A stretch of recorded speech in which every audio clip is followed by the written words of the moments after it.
който е оставил своите хроники информация за Бутан.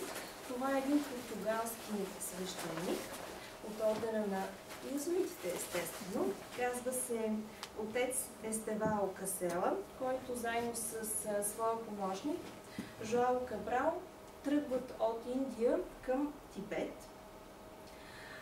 Пристигат през 1627 година в това азиатско кралство и остават там цели 11 месеца.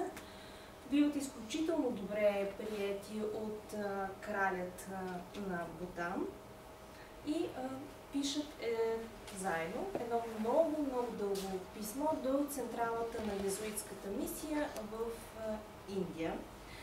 В това писмо именно те предоставят най-много любопитна, в това число, информация за историята на Бутан, за фолклорните традиции на Бутан, за легендите, митовете, космологията и естествено страшно подробна информация, все пак и в някакъв политически контекст, за краля на Бутан, който между другото съвсем спокойно им предоставя възможност да установят така контакти с местните жители и евентуално да привлечат някого към християнската религия.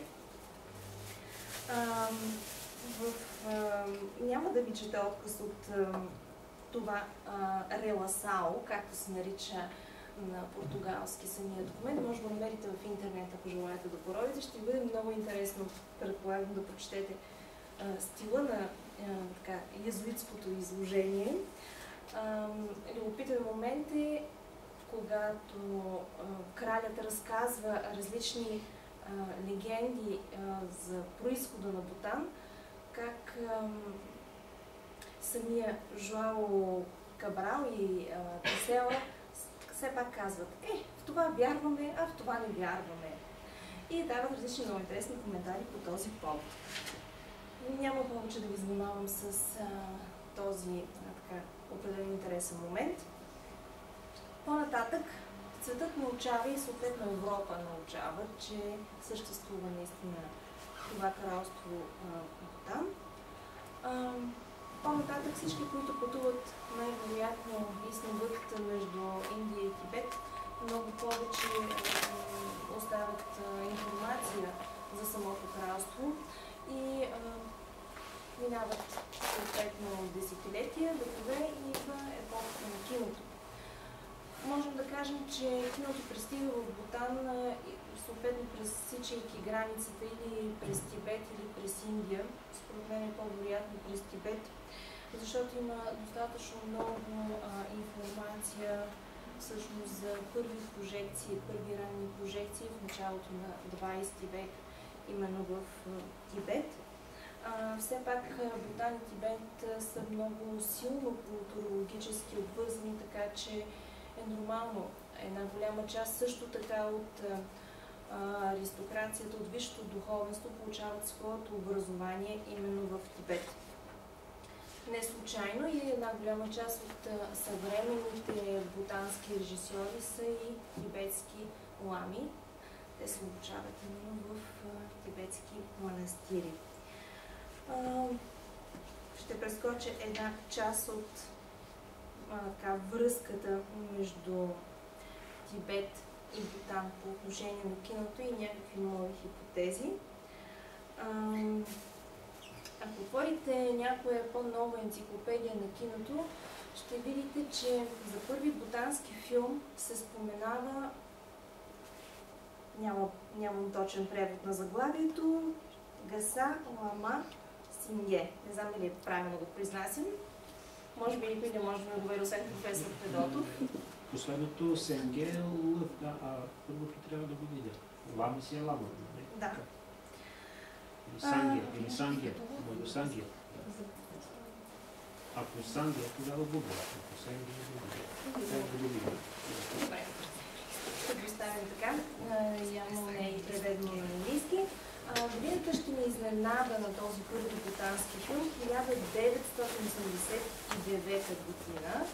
Виждате колко късно де-факто, ако, както знаете, все пак първите азиатски продукции казахме, че до 1910-11 година се появяват вече на картата на киното.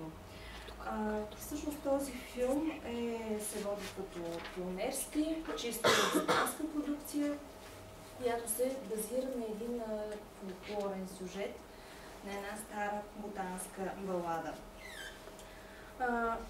Ето какво можем да прочетем за този филм. Последващите родни филми, след този дебют, веднага тръгнаха да имитират Боливуд и Холивуд. Но режисьорът пионер Огьон Ланди не си позволи да издава присъди или да критикува качеството на филмите, създадени след него. Режисьорите трябва да напипат вкуса на аудиторията и същевременно трябва да оцелеят в кинобизнеса. Ето това ми каза режисьорът при един наш разговор.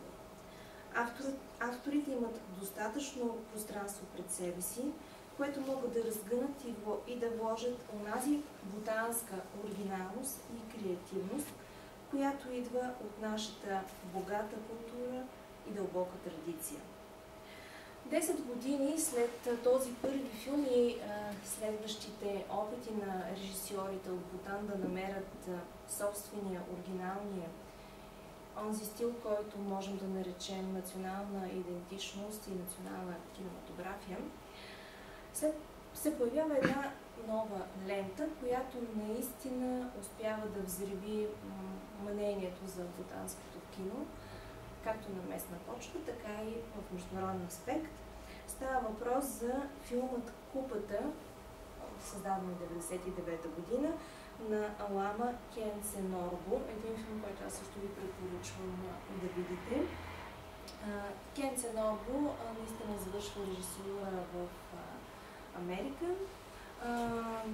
Успява да направи проекта за този филм, също така да намери съфинансиране от страна на Австралия и успява да спечели с филма няколко награди, в това число на ФИПРЕСИ, това е Международната асоциация на филмовата критика. И тази награда я печели Нека да ядем на фестивал в Пусан. Това е един от, да кажем, най-големия форум за най-вече говорим, примерно, за европейско кино. Ще посочим Кан, Берлин и Венеция. Оскарите са ясни. Центъра на азиатските фестивали определено е в Пусан. Също така, Купата на Кенценорбо има и европейска филмова награда, т.е. номинация за европейска филмова награда за най-добър чуждоязичен неевропейски филм. По повод пак на Оскарите, знаете, че Европейската филмова академия, както и Американската филмова академия, дават и награда за чуждоязичен филм, т.е.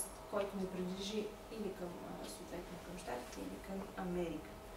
Мисля, че това е достатъчно престижно за лента, която излиза от това скрито и обгърнато по някакъв начин с тайнственост азиатско кралство. Филмът е всъщност една много приятна история за едно младо момче, което е монах, но в някакъв момент решава, че би искал много да се занимава с футбол. Ако сте гледали Рита и като Бекъм, една британско-индийска продукция, нещо от този сорт. През останалите години се появяват също няколко интересни филма. Няма да се спирам на тях конкретно.